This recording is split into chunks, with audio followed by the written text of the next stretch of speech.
It's actually mind-boggling that ChanmanV was able to beat Huck and In Control, despite the fact that Bunny was there to drag him down. Yep, and now they face off. It's pretty now much they face off against Violet and Stephano. I think it's going to be a great best of 5 over here. It should be a lot of fun.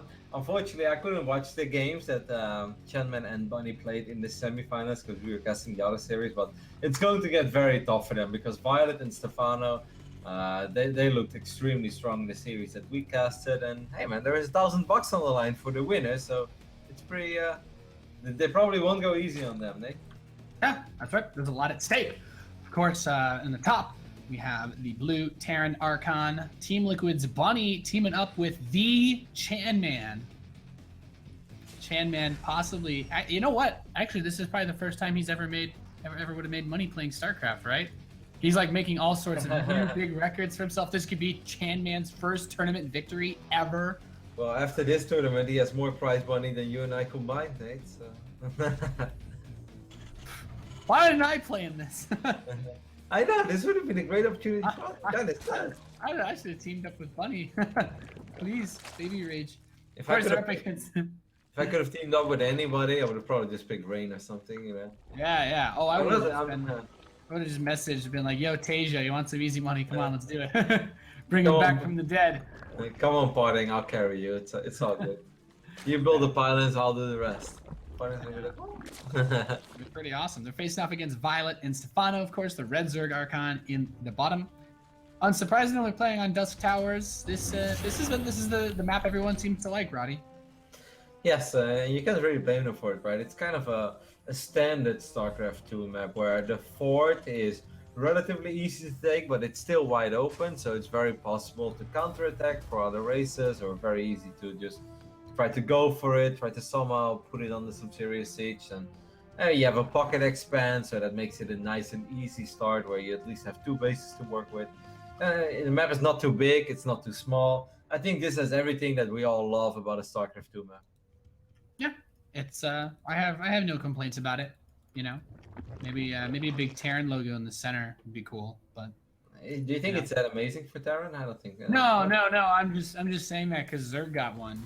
Right. The only thing I think is kind of weird are these gold bases that are like on the 12 and 6 o'clock position of the map, and they are behind rocks. Like, you know, those I really don't really understand. But I guess maybe one day we'll see someone do something very cool with it.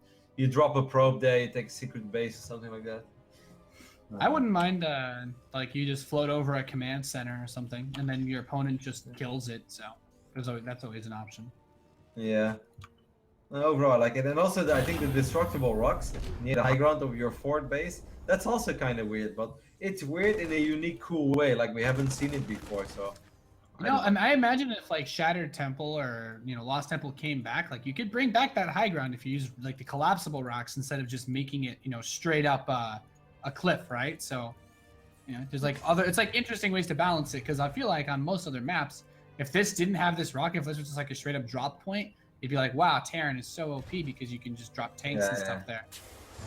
Yeah, I mean, it's interesting how the map design kind of opens it up. Yep, and we saw that a little bit already as well in the previous series with Blink Stalkers and War Prisms, right? Utilizing that high ground. Yeah, it's been cool to see so far. Double Evo Chamber on the way for Violet and Stephano. They've been liking them Lings, but I'm wondering if they're going to go for the Roach Ravager play at some point, because it seemed so strong watching Solar use it in the Shoutcraft Invitational. Oh, it's Liberators! Ooh. So, Nate, I want to know now, who's controlling what? Do you think Bunny's doing everything? Bunny's sending in aliens? What is Chanman doing? This is like the one update that we're waiting for, right? For Archon mode, so that we can clearly see who is doing what. But I feel like it's probably if you look at the combined APM, ChanmanV and Bunny's APM looks like it could actually be one person playing. But yes. Violet and Stephano are, you know, they're averaging 440 APM. So I doubt that's just one of them, you know, unless, I don't know, they must have chugged like an entire gallon of energy drinks. It's just funny to think about it. It's going to be a double Liberator opening even. Yeah, but they're going into bio out of it too. So yeah, and against his mass zerging style, it may not be all that bad, because other than the queens, there's not really going to be a whole lot of anti-air. Now it's very easy to take out one Liberator if you have a couple Queens, but if you have 2 or 3 Liberators across away and they kind of cover each other with, you know, those freedom zones, it can get a little bit tricky for Violet and Stephano. There's 2 more Liberators on the way. We do have an Overlord drop getting ready to move a couple Lings into the main base. There's not really much here to actually deal with this right now, just a single Marine. Yeah, this is going to be very annoying. Maybe. And look at that. Look at the Spore, by the way, in Stephano and Violet's base. With these 2 Queens, like, these Liberators really shouldn't be able to get too much done, maybe? Since that range nerf, like, it's just not as much of a thing. Oh, they're going to move the Queens, though, Nate. 1 Queen is not going to fall. Well, at least one of these... Okay, they got some drones. Not bad. Yeah. The Overlord does get pushed back. The Lings were cleaned up. A few SCVs were pulled to handle it. Wow! Okay, so still slowly zoning this out to the point where the Spore Crawlers still can't actually hit the Liberator, but they're not, they can't hit any drones either, so they're just kind of chilling. They're not really zoning out anything right now, Nate. They're zoning out themselves. More like Liberators and chill, Ryan. Yeah, well, this one is definitely in range, but the Spore Crawler actually in range of both Liberators. Now the Queen and the Spore will be able to take out these Liberators, and that's going to be it. The opening of Bunny and ChanmanV. They're still just pumping out Liberators with this too. Like, they're not going for Medivacs at all, which I find highly surprising. They're just sending them out on the map. Like, you could kill Overlords, but they're not even trying to do that. They're just trying to deal damage with them. There's like 2 Overlords. Those 2 Lings are actually going to come back, and they actually have a drop Overlord on the southeast as well, so they can continue to hit it from the north and from the south. Well, they're going to try that, and like you said, there's not a single Spore here, but there are a lot of Queens though, and I think 2 Liberators is probably just not going to be enough to actually cover every single zone. These 2 Lings get to scout everything though that were dropped out of that Overlord, so they see all the barracks, they see the engineering bays, they know what's up, they know they're up against Bile, which is always nice, of course, and well, I don't know what their main plan is going to be. It looks like a very standard setup. Like, they're getting centrifugal hooks, they're getting 2/2 for the Lings, Spire, but there's the Infestation Pit, so I imagine they're going to try to get up the Ultralisks because they are so freaking good. Yeah, I mean, Violet and Stephano are a little bit down when it comes to pure army supply, or when it just comes to supply period, but their upgrades are phenomenal, and they've got all the tech in the world they could possibly dream of. You know, they've got 2/2 on the way, they've got the Spire almost done, they've got Hive on the way, so they can, all they have to do right now is just spend their money and make as many units as they can, and I think if they crush this army once of ChanmanV and Bunny, I think they're going to be in a very, very good position. Yeah, there's a big opportunity here as they step forward, stimming, clearing out creep. Keep in mind though, you know, because they don't have a ton of Medivacs, since they open with so many Liberators, it can be tricky to get that healing done on those stimming Marines without combat shields either. Zergling counterattack cleans up a few Marines, few SCVs, kind of distracting. But this is the big push. Are there enough Banelings to handle this, running back away through the Liberators? The Liberators clean up all the Banelings. Yeah, Liberator is doing some very serious work so far. Then again, there should be way more. There should be way more Lings and Zerglings on the way. But so far, so good for Bunny and ChanmanV. All right, Bunny is teaching me: don't build mines, don't build tanks, just build Marines and Liberators. Man, and now there's actually Corruptors made as a response, but there's still Marines on the ground. Yeah, and that was a very cost-inefficient trade there for Violet and Stephano. Look at the amount of resources they suddenly lost in this game. Yes, they've got great upgrades soon, but they're still fighting with 1-1. And they are going to fight without the majority of their Banelings, because they've lost so many of them. Oh, a couple of Banelings run into the Marines. No, that won't happen either. And Bunny, that's so sick. Turning up the heat right now. And what are you saying, Bunny, man? ChanmanV kicking some serious ass here. Although eventually they will be pushed back as the 2/2 finishes up. 3/3 is on the way, so they are really going ham on those upgrades this match.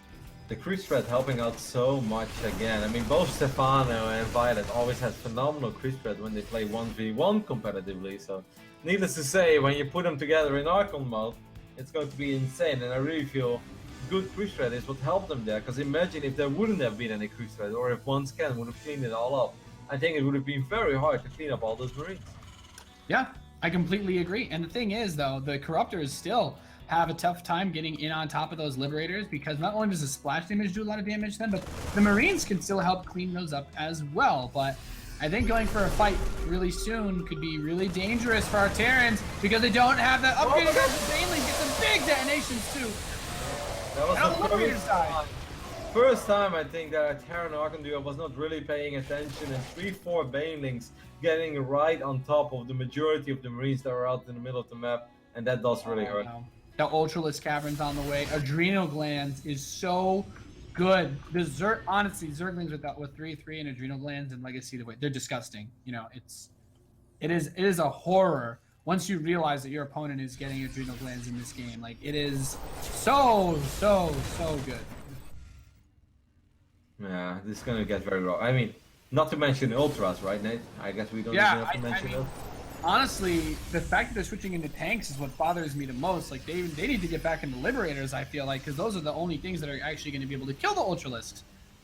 I have played with maxed out bio armies versus someone with 7 Ultras kept. Like, you do not win. You do not win versus Ultralisks with Marines and Marauders. There's a cheeky Baneling drop over here on the right top side, or on the right bottom side. That could be very cool, but one Marine has found the Overlord and really wants to kill it. A few more Marines are north of that Overlord, and he will actually be able to pick it up. That's nice. Just drops one Baneling out. Not cost effective, I would say.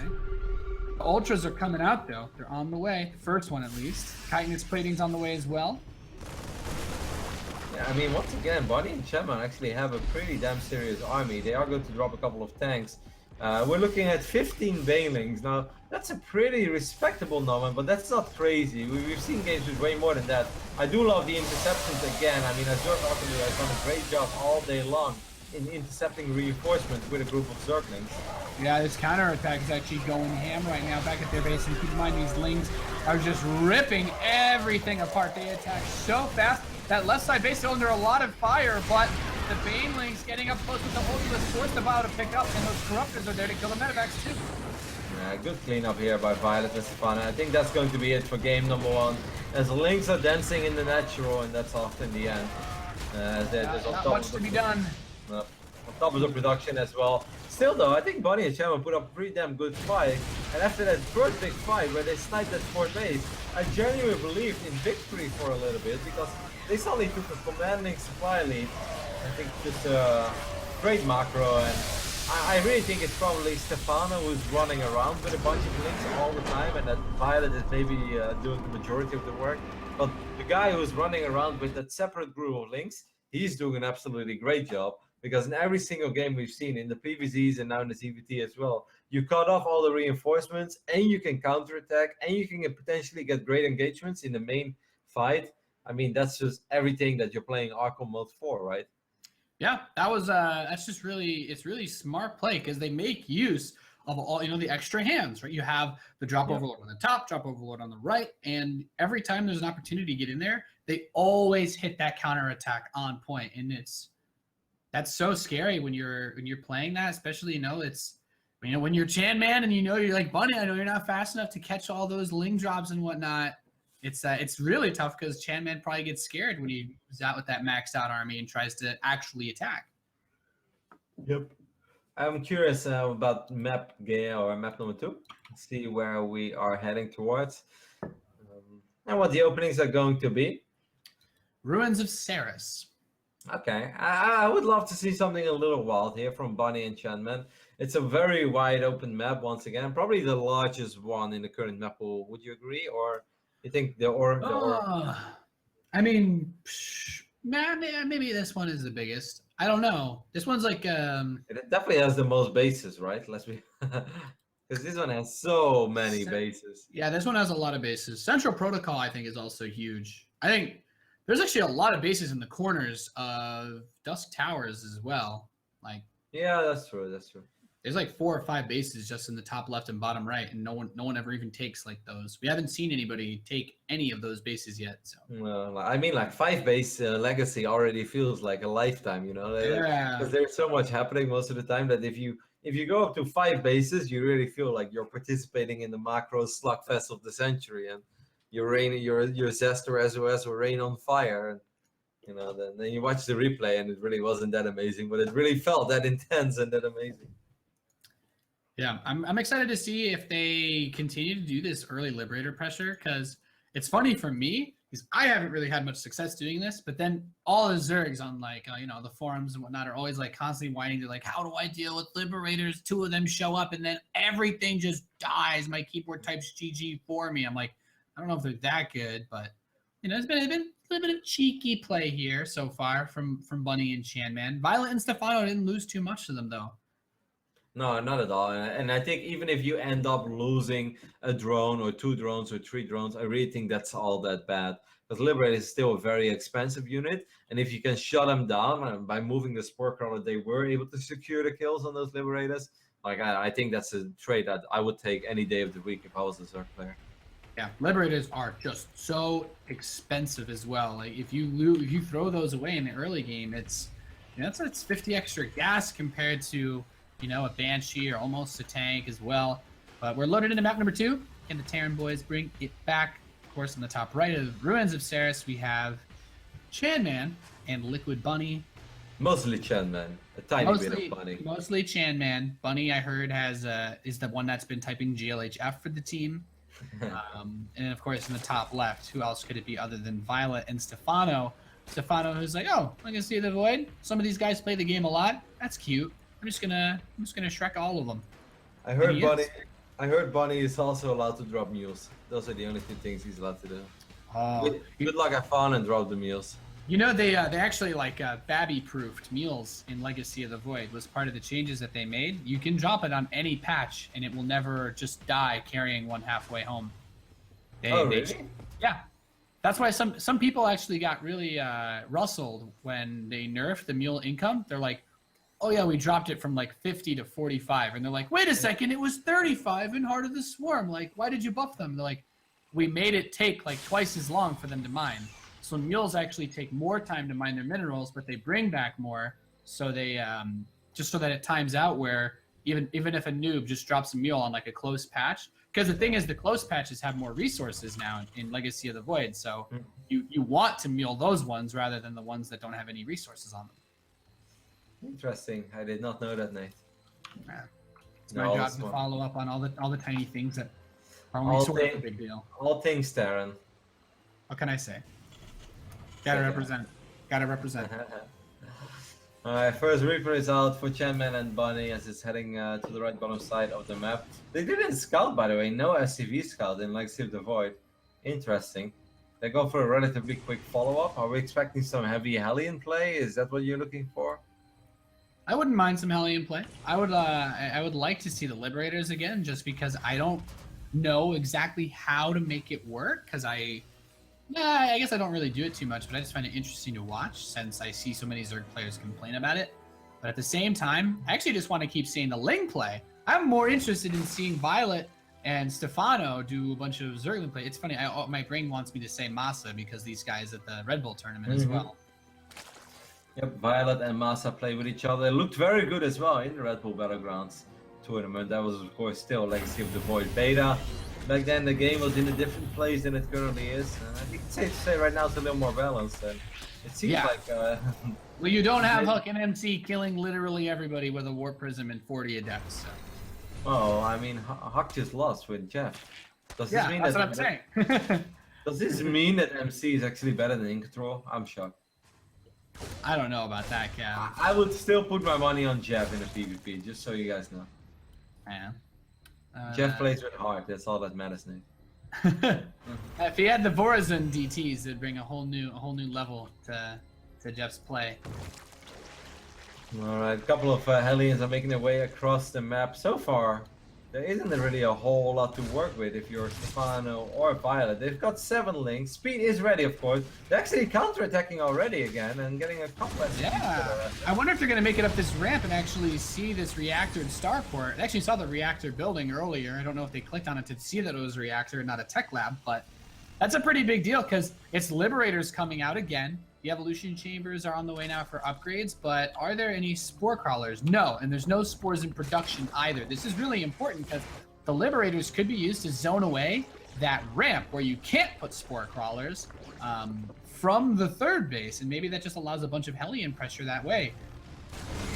Yeah, could actually be really sick. I mean, let's not forget, the first push in that previous game did actually go very well for a Terran Archon duo. Managed to snipe that fort, took out the majority of the banelings, didn't really lose all that much. If they can get a similar trade over here, then the dream is truly alive. And I don't know how ChanmanV is feeling right now, but I'd be super stoked and pumped if I was ChanmanV. Yeah, this is a big opportunity now, but with so many queens running around here, getting into position with these liberators is going to be tricky. But that sport crawler isn't in an ideal spot, I'd say. They should be able to get here. The question is, will the queens do too much damage before they can siege up?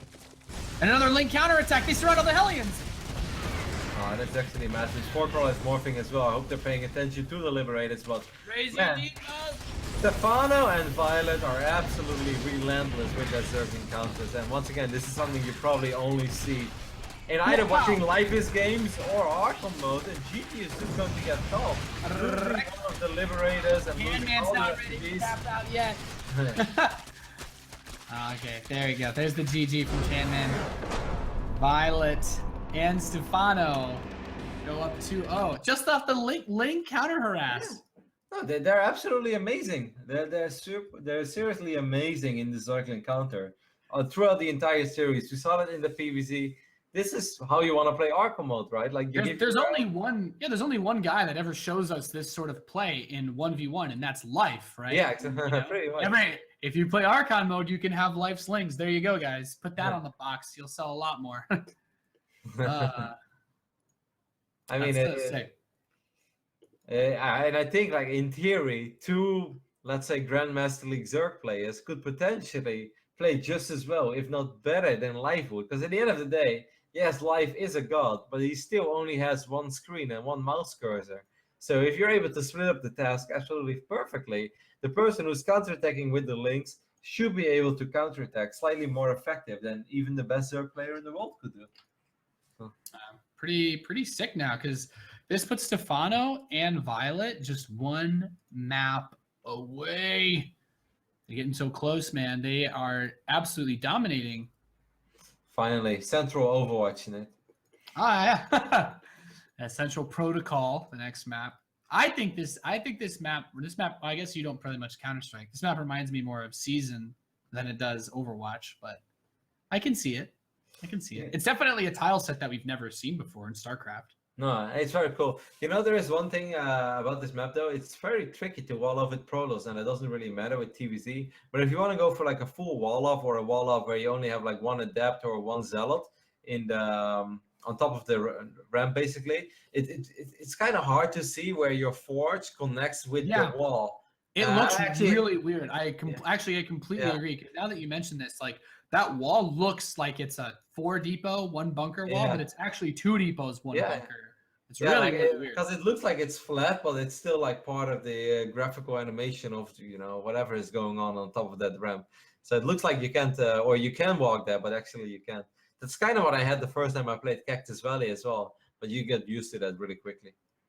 Yeah, I'm interested to see what they bust out here, especially considering the state of this series. They are having some trouble. We're counting down, guys, into this map, which, weird to say, this could go 3-0 here after this, considering that Chanman and Bunny had to definitely fight their way up here. But I wonder how much practice Violet's had. I see he's been grinding pretty hard. He must have been.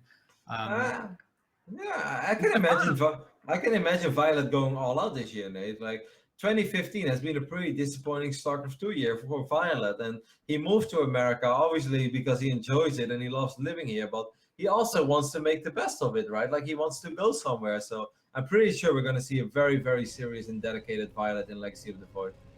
Yeah, is very interested to see if he can make this a big year for him, especially since he's always been one of those more scrappy players. Legacy of the Void is a more scrappy game. I see Legacy of the Void as a game where your stray locks and whatnot, those people who like to play those turtley stars, your Avalos are going to have a lot rougher time, just because there's the clock is ticking from the very beginning of the game. We are loaded in, though. In the bottom right, we have the blue Terran Archon team of Chanman and Liquid Bunny, currently down 0-2 against the red Zerg Archon in the northeast of Violet and Stephano. And I think the main reason why it's going to be so tricky for some of those players with certain playstyles is because a lot of their builds, like, they started off with heavy 1-base aggression into double CC follow-up, and then just like take it as slow as possible. But if you play Legacy of the Void and your opponent goes like either Nexus first or double hedge first, and you open up aggressively and you don't actually do any economic damage, you're gonna be contained yourself, and you just cannot go up to 3 bases the majority of the time, or even when you finally can, you're gonna have to leapfrog your way forward with tanks, and it just takes forever. Yeah, it's a pain, and I think all part of it comes down to because your bases mine out so much faster. I think 3 base turtle plays just bad, honestly. Like in all of the games that I've seen and the ones that I've played, like if you try to sit on 3 bases, yes, you can max out like you would have been able to in Heart of the Swarm, but you don't max out and then have like this 2k, 1k bank where you're like, all right, I can make a second wave and do another big push and maybe pull my SCVs. It's like, no, they're going to be broke. And your opponent, if he has a 4th, is actually going to be able to have an advantage if they trade even with you because you didn't invest into that 4th expansion or deal economic damage to them. So I think it's just an interesting twist on things because guys like Bunny especially, they had a couple of big series that were off the back of some turtley mech styles. They're going to open with the Reaper and it's going to go the complete wrong direction. Yep. I couldn't agree more. Now, this is, once again, we've mentioned counterattacks multiple times, and our Zerg Archon duo Violet and Stephano doing a phenomenal job in running around with links and cutting off reinforcements and looking for openings, looking for unraised depots and whatnot. This is the perfect map for it as well. This is such a large map, and don't forget rocks in the back. Yeah, I was about to say, don't forget about the rocks in the back. There's a very realistic chance we're gonna see them work on it, and I hope that Bonnie and in particular ChanmanV have some experience on this map. Because if you don't know about that, that's going to be a very, very unpleasant surprise. Yeah, definitely agree there. We have a tech lab for the barracks this time around for Bunny and ChanmanV. These links actually come in. They can see. They can click on that. They know they actually did just click on it. They know it's a tech lab. That tells them straight away that it is not going to be a double liberator rush because they won't have the reactor for it. And look at where this 3rd base is. They know that they're here. They're like, yeah, we're going to expand right by your base. Wow. Because that's really ballsy. Because they laugh in the face of danger, man. I would say, especially Stephano. I don't know if this has ever been a man to second guess himself. That's for sure. So imagine if they would have had 4 or 5 links working on those rocks for the last minute and a half. That would have gone completely on the tactic. Of course, it's a huge investment making that many links early on, but it would have been very cool. What are these queens going to do? I think Stephano and Violet is going to do something weird this game. I don't know what, but I think they just want to push that creep spread out super fast. Look at this. So it's a Banshee with the medevac. Okay, actually they cancel it. It's going to be Banshee with Cloak. I wasn't sure if they were trying to bait. They start up Stim, so they want to go for Bio. And because they're going for a Bio type play, this is going to make things really tricky since because that upgrade has to take so much time, they're going to get this hatchery down, and that will allow them to spread the creep really close. Like they're going to have creep outside their natural before like 7 or 8 minutes. Pretty gnarly. Great job there, boys. Stephano and Violet shutting down 2 of these Hellions as well. So I think the idea over here is that most likely ChanmanV and Bunny are just going to throw down a bunch of barracks, right? I don't actually. There's going to be Zergling drops again in the main. Why take out the rocks when you can just drop links into the main base? All the Hellions are out of position, but I have the idea that ChanmanV and Bunny are gearing up for a 2-base all-in because it's so hard on this map to go up to 3 bases anyway. Whoa, look at that field drop. Miscontrolled the drop. Come on. Violet, I know that you're Grandmaster with Terran on NA. Come on, you can do it. All right, so we have the Banshee coming in now for ChanmanV and Bunny trying to get some work done here. 3 drones picked off so far. Queens are going to push him back, but Lings managed to get into the natural. That depot wall not prepared yet. Doesn't seem like they have experience walling this up because they could have blocked it with just 3 buildings. Now the Lings are inside the main base as well. They're getting SCV kills. 8 of them have gone down already, delaying the barracks production and also getting a full scout on everything else inside the main. Oh man, this is and look at that. They just picked up. Yep, hiding the Overlord. Yep. Wow. Very and look well. at that creep. It's happening, Roddy. Yeah, I know. Oh, matter of fact, speed boost upgrade is on the way. That's very I don't know if we're gonna see that come into play this game. This pressure is gonna, I feel like, just not stop at all. They're getting a Roach Warren too, so I think Ravagers. Look, they didn't do the wall properly. The links can just run by. I know. It's only 4. Well, it was only 2. Now it's 4 links. This definitely shows a lack of experience on this map. Their wall is not tight. No, it's not a wall. We already said it. It's a little weird to wall off on this. Because I think they didn't expect that you can run via the right side, or maybe. The wall looks weird, but you can actually block all of this with 2 depots and a bunker. It's actually doable. You just have to put them a little bit closer together closer to the front. But I guess they tried to. I guess it's hard to tell because of where the doodads or the terrain blocks you from placing buildings. Look at the spine, the spines. He's gonna move the spines forward to the bottom of the ramp, and the spines can basically start working on the supply depots real soon. That's pretty cute. Man, this is a very, very dire situation. +2 attack is on the way. +1 attack has only just started for Chanman and Bunny. Like, their stim is ready, okay, but they don't have any medevacs on the map, so, and they don't even have that many Marines to be simming with anyway. These things are going to come up, they're just going to trade them out here against this wall, and here come the Queens.